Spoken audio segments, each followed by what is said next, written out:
Assalamualaikum warahmatullahi wabarakatuh. Innal hamdalillah nahmaduhu wa nasta'inuhu wa nastaghfiruhu wa na'udzu billahi min syururi anfusina wa min sayyiati a'malina. May yahdihillahu fala mudhillalah wa may yudlilhu fala hadiyalah. Asyhadu an la ilaha illallah wa asyhadu anna Muhammadan abduhu wa rasuluh la nabiyya ba'dah. Allahumma salli wa sallim ala sayyidina Muhammadin al-Fatih lima ughliq wal khatimi lima sabaq nasirul haq bil haq wal hadi ila syiratikal mustaqim wa ala alihi haqqa qadrihi wa miqdaril azim. Amma ba'd. Hadratil muhtaramin, para alim, para ulama, para kiai, para asatidah, para pendengar rahimakumullah. Perkenankanlah, marilah kita selalu bersyukur kepada Allah Subhanahu wa ta'ala dengan segala macam bentuk syukur. La in syakartum la azidannakum wa la in kafartum inna adabil lasyadid. Barang siapa yang bersyukur kepada Allah Subhanahu wa ta'ala atas nikmatku, maka Allah Subhanahu wa ta'ala akan menambah. Tetapi barang siapa yang kufur atas nikmatku, maka ingatlah inna adabil lasyadid, sesungguhnya adab Allah adalah sangat pedih. Oleh karena itu, mari kita bersama-sama selalu pandai bersyukur kepada Allah Subhanahu wa ta'ala.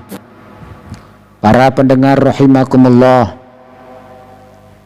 salawat dan salam mudah-mudahan tetap kita curahkan kepada baginda Rasulullah Muhammad sallallahu alaihi wasallam, karena beliaulah yang telah menuntun kita, memberikan petunjuk kepada kita di dalam kehidupan Rasulullah Muhammad sallallahu alaihi wasallam, telah memberikan suri tauladan, memberikan nasihat, memberikan tuntunan bimbingan kepada kita semuanya, mana yang benar dan mana yang salah.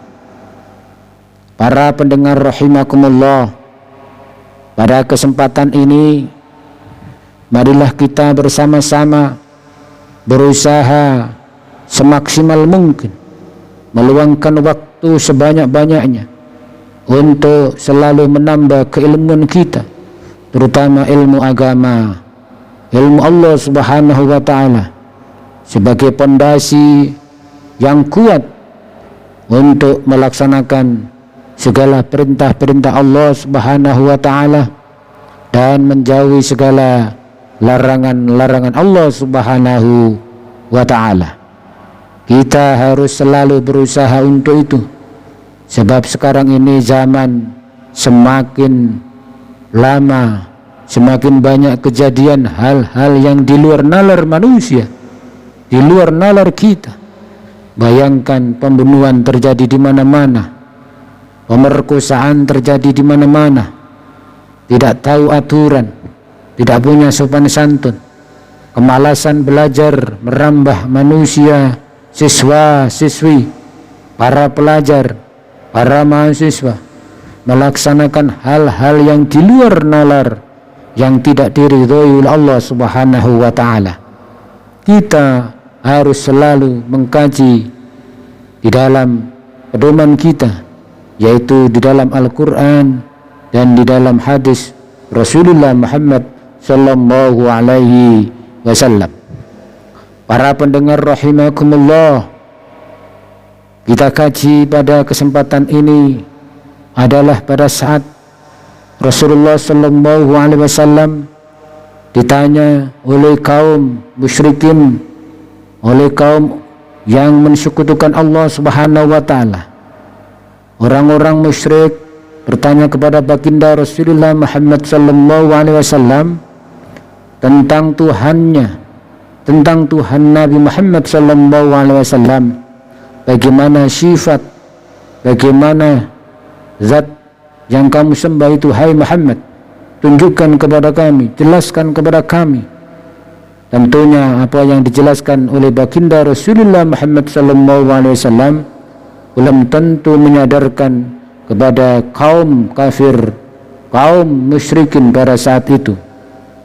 Para pendengar rahimakumullah, Rasulullah SAW diam sejenak, karena bukan hak Rasulullah SAW untuk menjawab pertanyaan itu, karena ini berkaitan dengan zat yang maha agung, zat yang di dalamnya segala pujian, zat yang di dalamnya bentuk kesucian, tempatnya segala zat yang maha agung, zat yang maha suci, zat yang maha esa, zat yang maha kuasa, zat yang menguasai seluruh apa yang ada di langit, apa yang ada di bumi, dan apa yang ada di dalamnya.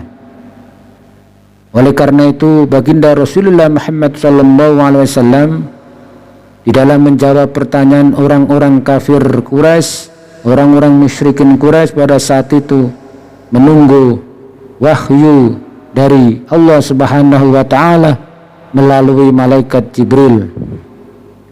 Para pendengar rahimakumullah, setelah itu pada saat itu Rasulullah SAW diam sejenak untuk menerima wahyu. Akhirnya wahyu itu turun melalui malaikat Jibril. Hai Muhammad, jawablah kepada orang-orang musyrikin yang bertanya tentang aku. Jawablah kepada mereka, hai Muhammad, qul huwallahu ahad, Allahus samad, lam yalid wa lam yulad wa lam yakul lahu kufuwan ahad.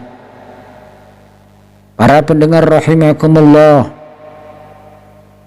katakanlah hai Muhammad kepada orang-orang musyrikin, qul huwallahu ahad, bahwa dia Allah yang Maha Esa, Maha Tunggal, tidak ada yang menyamai, tidak ada yang menyamai dia, tidak ada yang bersama dengan dia. Dia itu tunggal, berdiri sendiri. Allah. Qul huwallahu ahad, katakanlah hai Muhammad, wallah, dia Allah, ahad, dia adalah Maha Esa, Maha Tunggal. Kemudian Allah samad, Allah tempat bergantung, Allah tempat dituju. Katakanlah kepada mereka bahwa segala urusan manusia tergantung Allah Subhanahu wa taala. Segala urusan manusia adalah tergantung Allah Subhanahu wa taala. Sarana prasarana kebutuhan manusia, kebutuhan makhluknya, kebutuhan ciptaannya, semuanya yang mengatur adalah Allah Subhanahu wa taala. Urusan kamu hai kafir musyrikin Quraisy, urusanmu adalah kebutuhan kamu, itu adalah Allah Subhanahu wa taala yang memenuhinya, bukan selain Allah, bukan pada patung-patung itu, berhala-berhala itu, bukan yang lain selain Allah Subhanahu wa taala yang mengurus. Semua urusan tergantung kepada Allah Subhanahu wa taala. Oleh karena itu kita sebagai orang Islam, orang yang beriman kepada Allah Subhanahu wa taala, dengan jawaban ayat Al-Qur'an ini, Allahus samad, maka jangan sekali-kali kita saat ini meminta kepada selain Allah Subhanahu wa taala. Sebagaimana yang telah dijelaskan di dalam surat Al-Fatihah, A'udzu billahi minasyaitonir rajim, bismillahirrahmanirrahim, iyyaka na'budu wa iyyaka nasta'in, kepadanya lah kami menyembah dan kepadanya lah kami mohon pertolongan. Hanya kepada zat Allah Subhanahu wa taala tempat kita menyembah, tidak ada selain dia. Hanya kepada Allah Subhanahu wa taala kita memohon pertolongan, karena dia yang bisa menolong kita. Semua urusan kita, semua urusan manusia, yang bisa menolong hanyalah Allah Subhanahu wa taala. Para pendengar rahimakumullah, Kemudian katakanlah, hai Muhammad, lam yalid wa lam yulad. Allah tidak beranak dan tidak pula diberanakkan. Allah tidak dilahirkan. Allah tidak mempunyai anak. Katakanlah kepada orang-orang kafir-kafir Quraisy tadi, orang-orang musyrikin itu, katakanlah bahwa aku tidak beranak dan aku pula tidak diberanakkan. Kalau aku diberanakkan atau beranak, berarti aku adalah seorang makhluk, seorang ciptaan. Terus siapakah yang menciptakan aku? Katakanlah, hai Muhammad, kepada orang-orang musyrikin tadi. Jadi Allah Subhanahu wa ta'ala tidak beranak dan tidak pula diberanakkan. Tidak pula diberanakkan. Kalau Allah dilahirkan berarti ada Tuhan selain Allah. Kalau Allah dilahirkan berarti Allah adalah makhluk.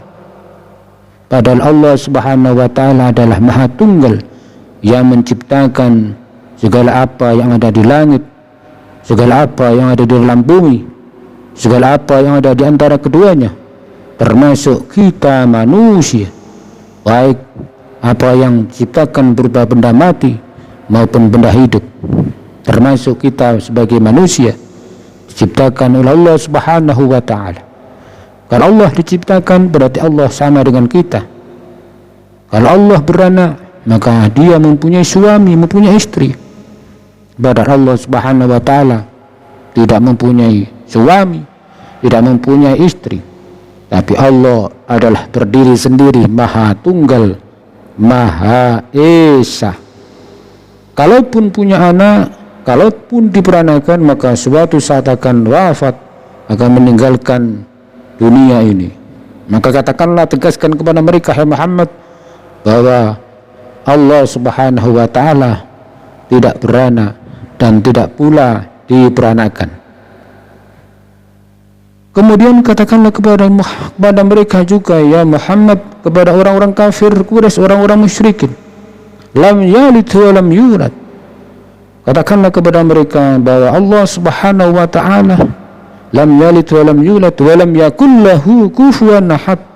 Dan Allah Subhanahu wa ta'ala tidak ada sesuatu pun, zat pun yang menyamai dia. Tidak ada yang menyamai Allah Subhanahu wa ta'ala. Tidak ada sekutu baginya, tidak ada yang sama dengannya. Kalaupun ada yang sama dengan Allah Subhanahu wa ta'ala, berarti kan Tuhannya lebih dari satu, berarti Allah lebih dari satu. Padahal Allah Subhanahu wa ta'ala Maha Tunggal. Kalaupun ada dua, berarti bisa jadi terjadi perang. Yang Tuhan satu menginginkan ini, yang Tuhan yang kedua menginginkan ini. Maka kalau ada hanya Tuhan dua Tuhan dan saja, sudah terjadi perpecahan. Tidak jadi dunia, tidak jadi langit, tidak jadi kita manusia. Jadi katakanlah kepada mereka, hai Muhammad, bahwa Allah Subhanahu wa ta'ala Maha Tunggal, tidak ada yang menyamai dengan dia. Para pendengar rahimakumullah, demikianlah sekelumit tentang apa yang perlu kita kaji pada kesempatan ini untuk menambahkan keyakinan kita, keimanan kita kepada Allah Subhanahu wa ta'ala, ketakwaan kita kepada Allah Subhanahu wa ta'ala, sehingga kita selalu berusaha untuk meningkatkan aktivitas ibadah kita. Semuanya kita serahkan kepada Allah Subhanahu wa ta'ala. Allah adalah zat pencipta yang Maha Tunggal. Allah tempat kita bergantung.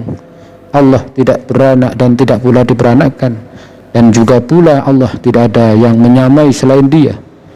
Ahad, Tunggal. Para pendengar rahimakumullah, keyakinan kita pada saat ini harus selalu kita pupuk, sebab keimanan seseorang bisa bertambah, bisa juga menurun. Segala permasalahan hidup yang kita hadapi bisa jadi membuat keimanan dan ketakwaan kita akan bisa turun. Oleh karena itu selalu kita berdoa kepada Allah Subhanahu wa ta'ala. Mudah-mudahan kita senantiasa mendapatkan petunjuk darinya, mendapatkan hidayah darinya, mendapatkan taufik pertolongan darinya, mendapatkan pencerahan darinya, mendapatkan tuntunan dari Allah Subhanahu wa taala melalui way of life Al-Quran dan hadis Rasulullah Muhammad sallallahu alaihi wasallam. Pada saat ini banyak sekali orang-orang yang membuat kadang kita terpengaruh dan tidak bisa menjawab. Kalau kita mendapatkan pertanyaan seperti pertanyaan orang-orang musyrikin kepada baginda Rasulullah Muhammad sallallahu alaihi wasallam tentang mengenai Allah, maka jelas kita jawab dengan bacaan surat Al-Ikhlas tadi. Katakan kepada mereka, jangan goyah keimanan kita hanya gara-gara kesejahteraan kita dijamin oleh orang itu, oleh manusia itu. Tapi jangan sampai kita tergoyah masuk ke dalam agamanya. Tetap beragama Islam, tetap kuatkan iman kita kepada Allah Subhanahu wa taala. Katakanlah kepada mereka, kalau tanya tentang Tuhan kita, tentang Allah, katakanlah, hai Muhammad, katakanlah, qul huwallahu ahad, Allahus samad, lam yalid wa lam yulad wa lam yakul lahu kufuwan ahad. Demikian para pendengar rahimakumullah, kurang lebihnya kami mohon maaf. Kalaupun ada yang salah, itu datangnya dari pribadi saya, dan kalaupun ada yang benar, itu semata-mata dari Allah Subhanahu wa taala. Para pendengar rahimakumullah, selalu kita berdoa kepada Allah, berzikir kepada Allah, selalu ingat kepada Allah Subhanahu wa taala. Segala detik kita, nafas kita, dalam setiap tingkah laku kita, aktivitas kita sehari-hari, semuanya kita pasrahkan kepada Allah Subhanahu wa taala dengan menjalankan segala perintahnya dan menjauhi segala larangannya.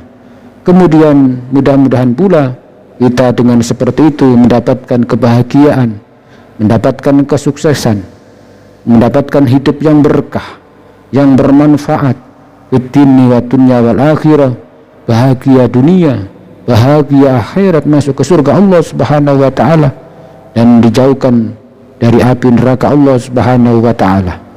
Kita berusaha semaksimal mungkin.